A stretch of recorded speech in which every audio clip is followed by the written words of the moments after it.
How do you top your love for your cat? With a cascade of decadent savory gravy over a mouth-watering mousse pâté. Fancy Feast gems. 2 gourmet pâtés in one convenient pack. Simply peel and plate to reveal a pyramid shape that makes eating delightful and pamper her with an experience as extraordinary as she is. Turn the everyday into the extraordinary with Fancy Feast gems. This episode is sponsored by Friskies, who would like to tell your cats hi. Now, if that didn't get your cat's attention, there is one thing that always does the trick. Just pour some Friskies crunchy food in the bowl and you'll hear those paws come running. Works every time. With so many Friskies choices, you can always bring your cats running from their secret napping spots. There's always more to explore. See for yourself at friskies.com or visit your local store. The McDonald's Snack Wrap is back. You brought it back. Ranch Snack Wrap. Spicy Snack Wrap. You broke the internet for a snack. Snack Wrap is back. Ba-da-ba-ba-ba. Welcome to the New Books Network. I'm Chris Holmes, and this is Burned by Books. Here you'll find interviews with writers you already love, like Jennifer Egan and Rebecca Mackay, mixed in with up-and-coming voices like Alexandra Kleeman and Rumaan Alam. You'll find us wherever you listen to podcasts, but check out previous episodes at burnedbybooks.com and on Instagram and Twitter at burnedbybooks. Let's start the show. In Mark Ernest Pothier's devastating and life-affirming novel Outer Sunset, San Francisco in the early 2000s is the backdrop to a family that has been unwinding and fraying for some time. When our narrator, Jim Finley's wife, leaves him after years of a seemingly loving marriage in which the two raised children together, he's stunned and set adrift. What had seemed a constant in his life in San Francisco was now a pressing darkness in his latter years.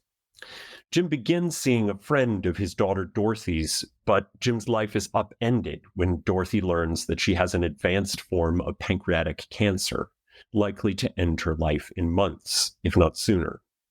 Thus begins one of the most tender-hearted explorations of family, illness, and home that you will likely read anytime soon.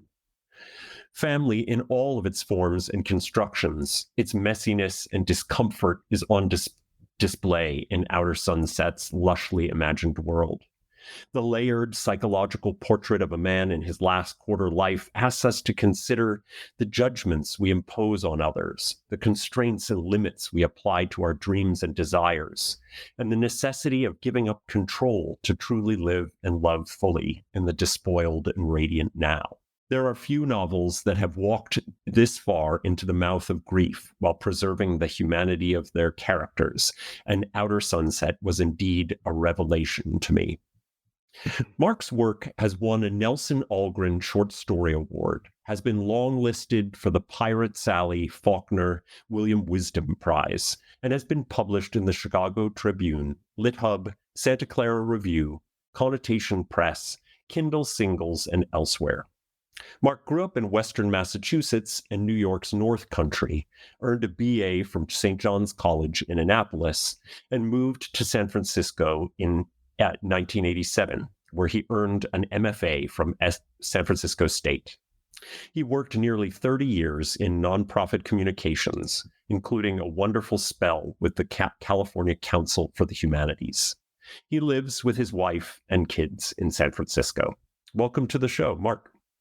Thank you very much, Chris. That's a lovely introduction. I appreciate it. This novel had a long and winding road to completion and publication.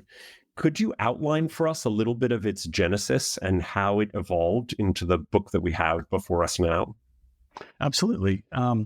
It began with a short story that did win that Nelson Algren Prize that I completed in 1994. So that was my first published story, and it was that's the first chapter in the book now, and that's it. the entire story grew out of that. The interesting story behind it is that was an assignment in one of my MFA workshops to write a kind of a knotted moment from two points of view. And in that case, it was the hug of the father and the son that you see in the first few pages. And I was much more in the son's head. I wrote this when I was 30. And that voice was not, the story just didn't move. There was no life to it. But when I sat down and started writing father's point of view, it just flowed. And I remember my instructor, Michelle Carter, said, "Oh, why aren't you doing this?" And I said, "Well, because it's the old guy."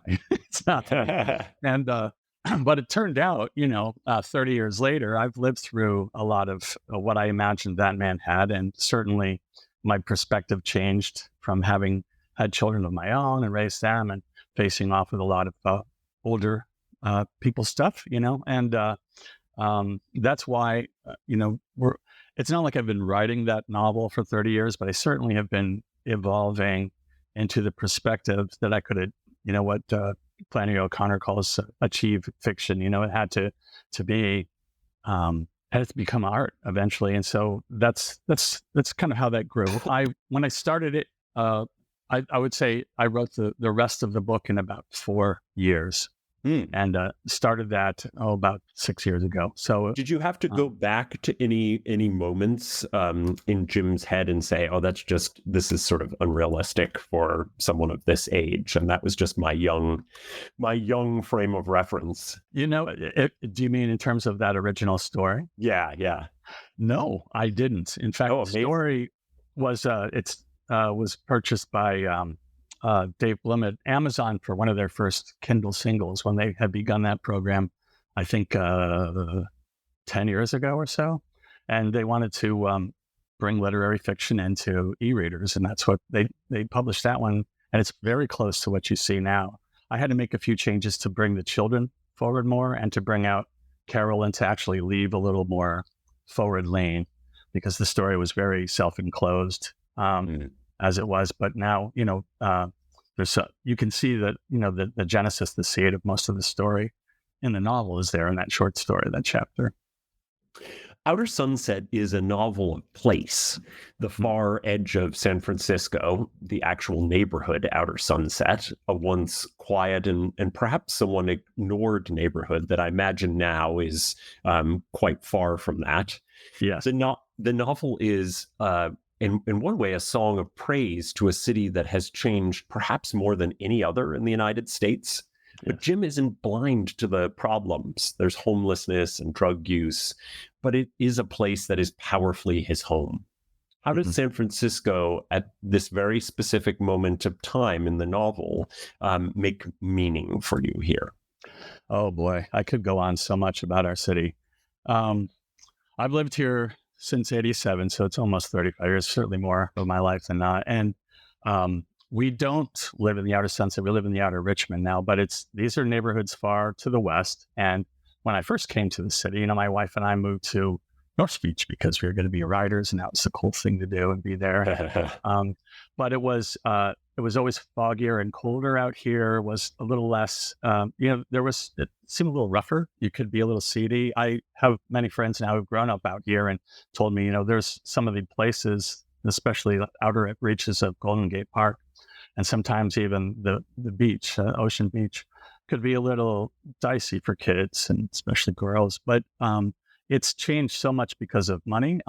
What I really took away from writing this story was, first of all, it's a perfect place to stage this man's story. I mean, it's just, in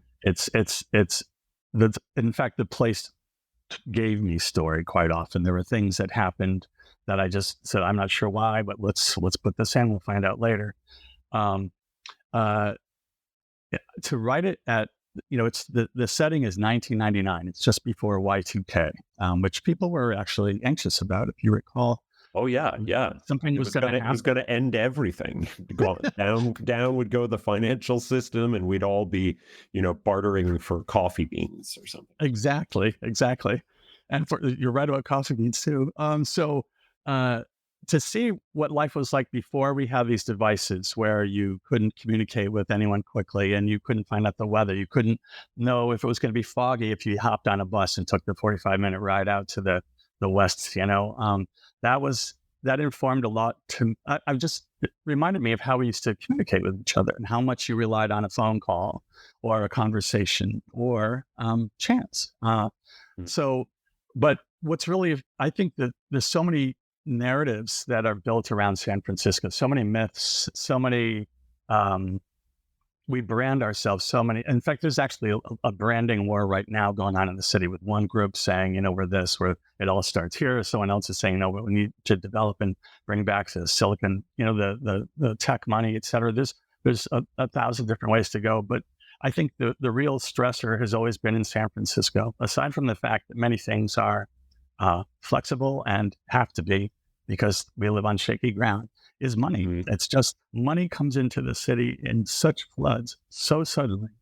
It's transformational. And, my wife works in the school district, and our kids went through it too. You see the stressors on families there, or just having lived here, ourselves, because of this kind of, suddenly you can't afford to. We still are renters, and it's because of rent control that we're able to stay here. But just as we get close enough to okay, now we can maybe buy something, you're like, what? No, it actually just tripled, And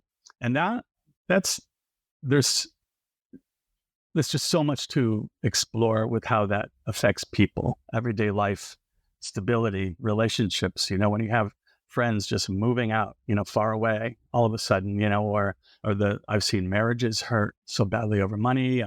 If you become unemployable because your skill set is now obsolete, or you have a new skill set and you're suddenly making, 3 times what you're used to, it's a remarkable, really dramatic, and it can be a little scary, but I think certain people are able to stay, and I love those people. So. Well, it made me want to go back to San Francisco, reading it and to explore places that I had loved in my youth. But as you say, it really is a kind of place that is almost like a pressure cooker for things that kind of capital does in the world, and they happen faster and more intensely in the city. So Jim is divorced, but he starts a relationship with a woman named Carol, who is a chain-smoking would-be social worker who's quite close with his daughter. Mm. They are seemingly quite a poor fit temperamentally in their interests and in their ways of being in the world. I might call it an anti-romantic relationship, with the exception of their immense shared love and their willingness to support Jim's daughter, Dorothy. Mm-hmm. It's rather daring to write such an unromantic relationship. Could you talk to us about this peculiar but fascinating relationship between Jim and Carol? Yeah, thank you. That's a great question. That's come up in a couple places, that people, it's not, they said, what is his attraction to her? It's not really clear, that it's something sexual, but there's definitely an emotional component. If you look at Jim and you see, he changes certainly through the story, but he's not, he's very much in his head. So much so that he rarely even will complain about a headache, a hangover, a pain in the toe, nothing. He's almost out of body if you think about it. He's very observant, and he's thinking while he's observing. And this is a man who spent far too much time, on the interior. And, but with Carol, who to me she's those things that you mentioned, but she brings music into his life. She brings some flexibility and some connections between the spaces where I think he gets lost. And that relationship is mostly a conversation that gets better and better for me. And they draw closer and closer together. There's a, it's not ruining the story, I suppose. It's not that kind of story, but they meet toward the end at her apartment when he's really adrift. Eventually he'll run through every version of the world that he can think up for himself and find that there's still a lack. And the conversation he has with her at her apartment the day she's working and can't really spend too much time, that's a big one for me, because I think that he's really meeting someone directly. He quotes, I think in that, he quotes a Wallace Stephen line or two, and she understands that they are very intellectually compatible, and they also, without him knowing it fully, they have a lot of similarities in their story. We don't know a lot of how her marriage ended, but you can guess that they would have more to talk about. And I would say the moment in which I thought, okay, these are both, people who are intellectuals and they have these intense passions, but I thought, is this ever going to work? Was when they're at City Lights Books and there is a Ferlinghetti reading that's going to happen, and Jim just flat doesn't want to go to it. He finds them sort of embarrassing and not a good representation of what poetry is on the page. And she's stunned. Like, City Lights is such an institution, and Ferlinghetti is, kind of one of the last living members of the Beats. And I wonder if that moment for you, what did you think that they could recover after that? Oh, yeah. It's an old trope, but people say, "Oh, the characters just kind of told me that they wrote the story." But I've tried, for every page you see on there, there's at least two that were tossed, and I've written those people. I thought, like, maybe they should go to bed or something, and it doesn't work. You just keep taking the next step. You feel what's right. You know these people as they actually are also born and evolve with you, and it was clear to me that was as far as they were going to go, especially that evening. And also it ends right, that's the end of their evening, and she's kind of closed up and put them on a trolley and then go home. But it's there's more. You can tell there's more, and because they have this common task of caring for Dorothy. And I think there's also a lot of growth still in their connections. I can't tell you exactly why. For a moment, I wrote their dialogue as a script. It's a he, she. Mm-hmm. That's this evolving filmic nature that the book eventually, it's ending, and something else, someone else's art and vision, and it really kicked into place for me at that dinner they had. So I think that's another indication that things were growing forward. To me, I knew they had more to say, and I was just going to keep pushing until I found out. So Dorothy, in her process of treatment and support, ends up in conflict with Jim over the idealism and realism that comes in when you think about a bad health diagnosis. Mm-hmm. Jim comes to see that his daughter needs to see her life in terms of a finite amount of time, and Jim wants a miracle that comes from fighting. Mm-hmm. And the novel ultimately seems to side with Dorothy, and it presses Jim to allow her to script her own life and perhaps her possible dying. I'm interested in how these warring philosophies on health and illness made their way into Outer Sunset. Well, there's also I have a sister-in-law who passed from this cancer, and I also at the same time had a close friend in another group that I'm part of also die of it. This cancer in particular, I think, is horribly brutal because it basically you're just unable to take in nutrition. You're slowly, shutting down, as that happens with most, I guess, but you're clear as a bell. So both of these women were able to talk with me as if, this one of them who passed, I just had a normal lunch with her the week before. It was strange. And so and when you talk to these people in this situation, I've been around a lot of sick people, death and illness is not a big strange thing to me. I've also worked in a nursing home when I was young and a couple other places. You hear from folks that what most of the people who are very strong and intellectually all there will not want to fool around and waste time with daydreams. If there's a certainty a medical certainty that they know when they're sharing with you, you're showing them the best respect and care you can to meet them there rather than leaving them adrift to, have to face the truth alone while you take care of whatever you need to for yourself with the story, if that makes any sense. Mm-hmm. And I feel that I was probably struggling in those moments as well with the two points of view. You can't write something and have it emotionally true without, investing and being at stake yourself while you're doing that. And I think I certainly was in those moments. And I don't want to say, my kids are both perfectly healthy. I can't imagine anyone getting sick. I don't want to. But if I were in that situation, how would this feel? What would I do? And what would they say to me? And there's a lot there, right? You're learning this person's character so profoundly, and your differences, which are so difficult to take in, especially with relationships as close as family. Boy, it's Finding a new job is stressful. But with Indeed, it doesn't have to be.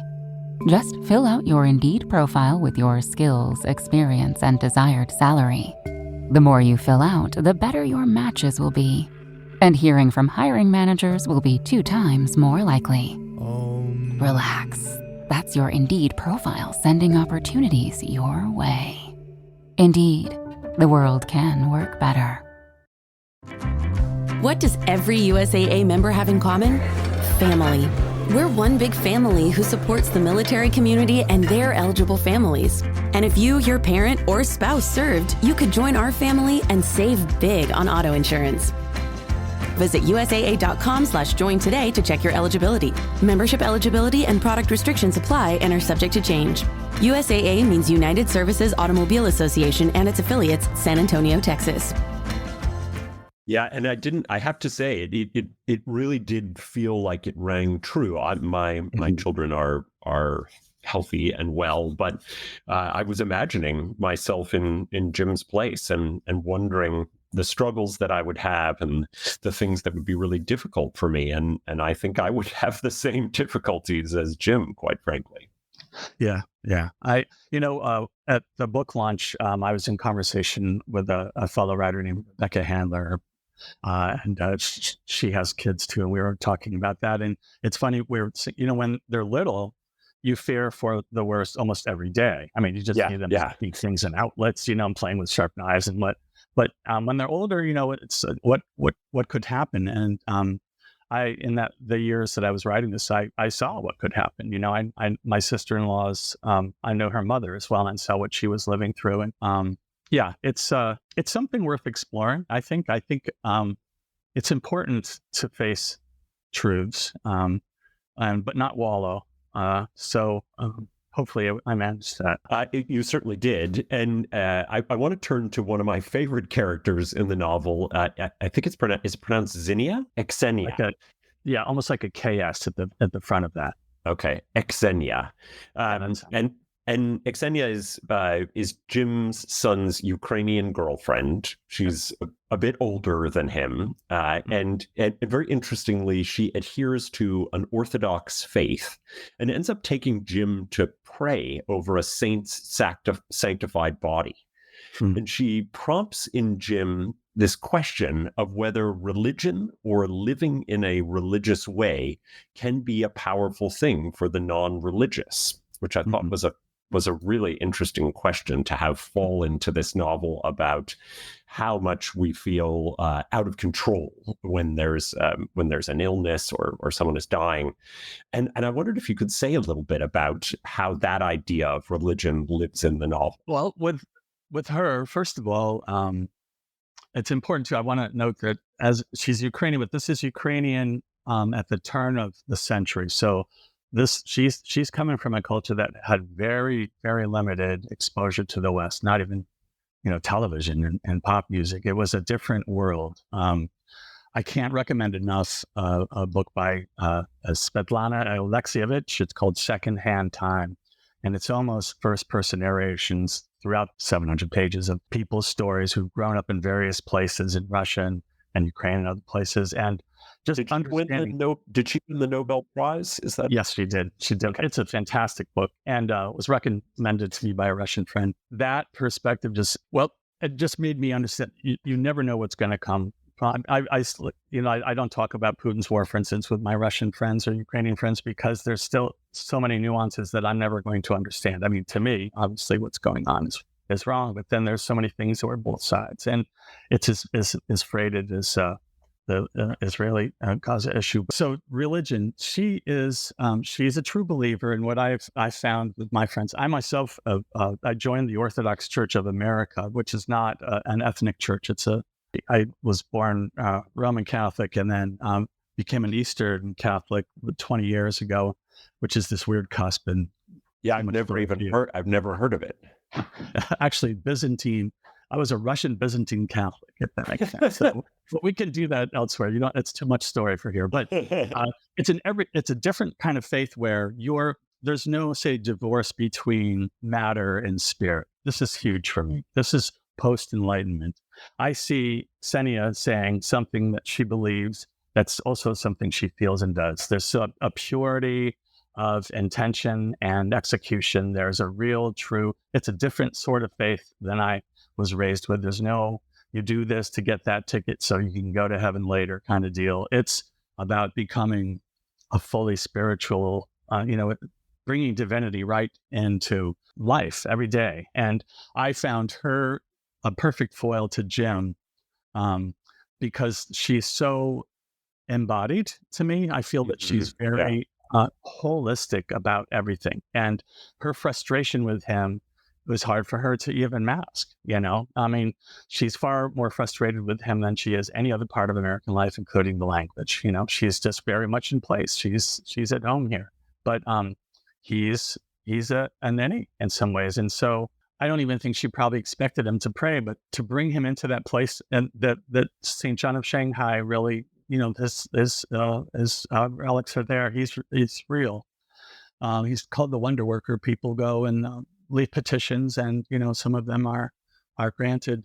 It's a daunting and no joke environment. So to bring him in there, I give him kudos for having the audacity to follow her in, because it's not easy. And then to be there, I did him good, I think. So when he goes later on his own, if you read that closely, and that was a very difficult chapter for me to write, he just runs through almost every line, every story he's able to pitch. I mean, this is a man who's finally running out of narrative resources. He's less flatteringly, I could say, he's pulling his head out the rear end of his own self-managed narration by the end of the book. And that's important. And that's something that having a true spiritual life and some challenges and an inability to push off what's not every day will bring to you.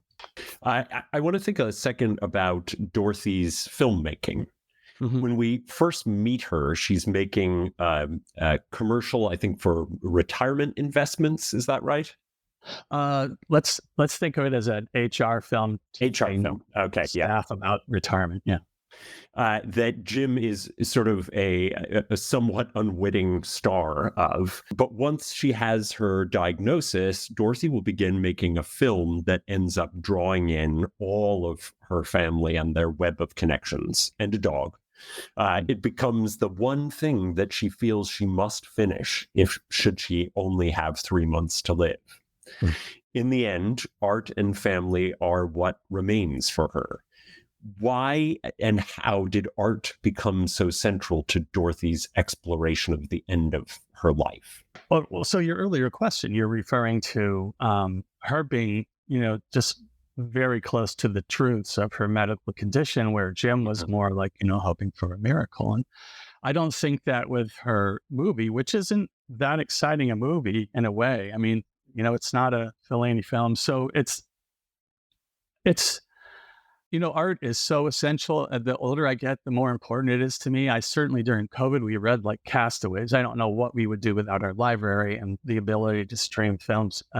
It's so essential. And I can see someone in her position who had been probably putting aside her creative work through most of her career in order to live. That career, by the way, is about to be challenged by the advent of digital. I mean, I'm assuming that she would adapt with that. But it was a a field that she couldn't make a living with unless she was doing corporate work, just like many of us did. I was a copy editor for an accounting firm to get through grad school. Yeah, So it mirrors Jim's interest in Wallace Stevens' life as an insurance claim man. Yes, it does. It does. There's a lot of echoing, rhyming actions. That's what Charles Baxter calls them. So I would say that she's postponed art so long, and that she finds out she's got this limited time, and this is something that I'm sure is taking her mind off. I mean, obviously, just you don't want to sit around and just count your pills all day. And I was very, and I think it stirred him as well to take different things more seriously than he had before. So I see it functioning in all those ways. Mm-hmm. There's some really beautiful moments that describe Jim's life as a teacher. In particular, his relationship to an immigrant high school student, Pavel, opens up for us something at the heart of the novel, that meeting people where they are in their lives and trying to see them without a veneer of judgment is maybe the most difficult thing, but perhaps the most precious thing that we can do. Could you talk a little bit about Pavel and Jim's teaching life and how that factored into this kind of development of a sense of, what's a well-lived life? That's well said. First of all, Pavel, I've never been a teacher because I am not that unselfish. I know gifted teachers I've benefited so much from profoundly caring teachers, especially in my public schools. But I did substitute for a while, and I also used to go on all the field trips when my kids were in school. So I knew a Pavel that as a first or second grader who was just a wild boy and who really took to me. And we spent the whole day on this very lengthy, complex field trip that involved ferries and buses and everything. And so I imagined him older. And I know, I've had that the kind of relationship with younger people, if you've worked as a camp counselor or anything like that. So there's that there's a bond there, of a definite understanding. I was thinking about how for Jim, having a relationship with Pavel ultimately ends up sort of meeting him where he is in his life and trying to see him without all the judgments about, you're not a good student and you're talking about everything except what we need to talk about. And what does this idea of non-judgmentalness, how does that kind of factor into this teaching part, but then kind of bloom into the rest of the novel? I think, that non-judgmentalness, let's just call it love sometimes, right? It's you're meeting somebody without your fists up, and you're listening and you're seeing, and it's reciprocal. And in this case, remember the boy's father's ill with cancer, so there's a bond that they share there as well.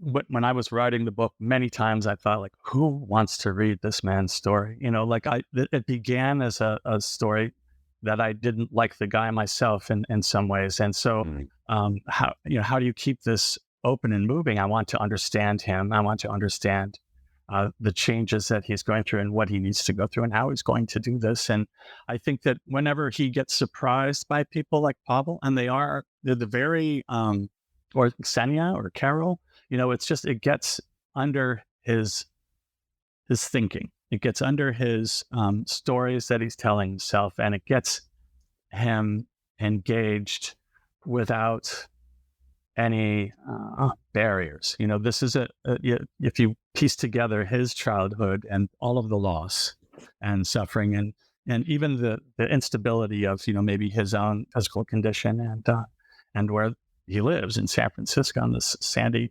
place, it's probably hard.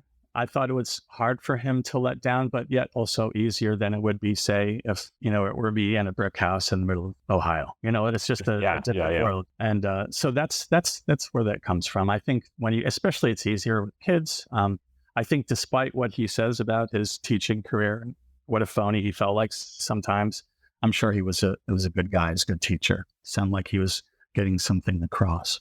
It seemed like it, and the students take to him in various ways, and he seems an important figure for them. Yes.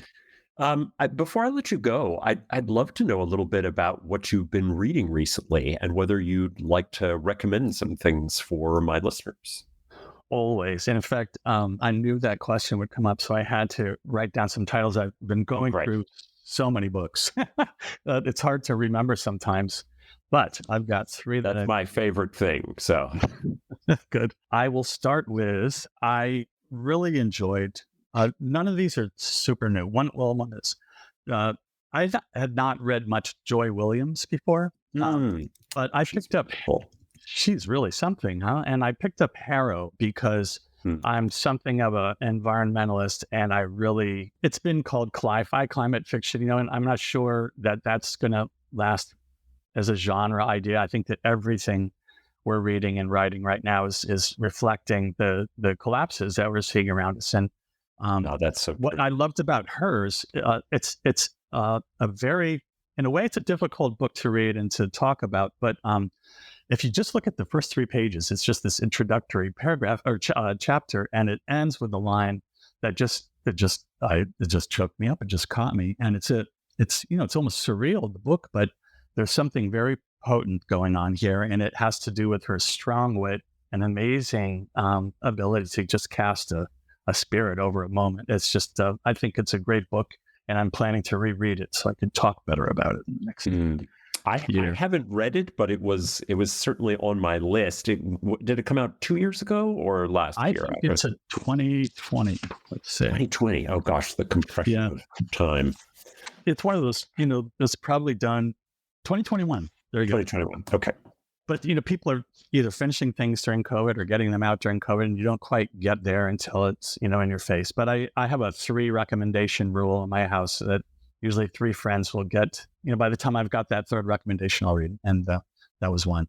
Yep. Another book that I very much loved, and my wife will agree with me here, it's called Gordo, Gordo, by Jaime Cortez. He's a local San Francisco writer. This is a very unusual collection of stories in that it's a world you don't know about. It's set in the farm camps in the Salinas Valley, actually Watsonville. And it's a little boy's point of view most often. And he's also becoming aware that he's gay at the same time. The stories are full of so much love and family and humor, laugh out loud humor. We saw him read, and he's a really great reader as well. So we picked up the book. I can't recommend that one enough too. Oh, that sounds great. I don't know it at all. Oh, good. Well, you're in for a treat. And then the other is a holiday read, okay? Because it's coming up on that time of year. And this is an old favorite of mine that I read almost every year. It's Last Night at the Lobster by Stuart Onan. And it's a short novel. You can almost read it in one sitting. And it's set 4 days before Christmas. It's like a span of 24 hours. And it's for anybody who's ever had a heartache or heartbreak at Christmas time, worked in a restaurant, had to deal with slush and bad weather with big cars. And it was just, I finished it again just yesterday. And I really do love it. That sounds wonderful. And I know Stuart Onan, but I don't know Last Night at the Lobster. And it sounds perfect for holiday. Yeah, I think it's like 15 years old too, but I really recommend that. Oh, that's great. He blurbed me too. So I love people who blurb me. Well, you've got some great blurbs and people I really respect and like on Outer Sunset, and I want to make. And oh yeah, Julia Glass is amazing, and you've got Valerie Sayers. So I just want to make sure that people run out and get Outer Sunset. It's such a magnificent book. It both lives inside one man's head, but it reaches outward, and that's what I love about it. It's a tale of someone trying to get their arms around how to love and be even when things are dark. And so I just can't encourage my listeners enough to get Outer Sunset by Ernest Pothier. Thank you very much, Chris. This was a real pleasure. It was such a nice thing to have you on the show, and I will be looking for more of your work. Thank you. Thank you. I'll keep listening. Well, that's all from me for now. My thanks to Mark Pothier for coming on the show to talk about his debut novel, Outer Sunset. You can find links to purchase Outer Sunset and all of Mark's recommended books at the website, burnedbybooks.com. There you'll find all of our previous episodes, links to buy a podcast t-shirt, and ways to get in contact. As you listen, take a moment to rate the show on iTunes, Spotify, or wherever you find your podcasts. Until next time, this has been Burned by Books.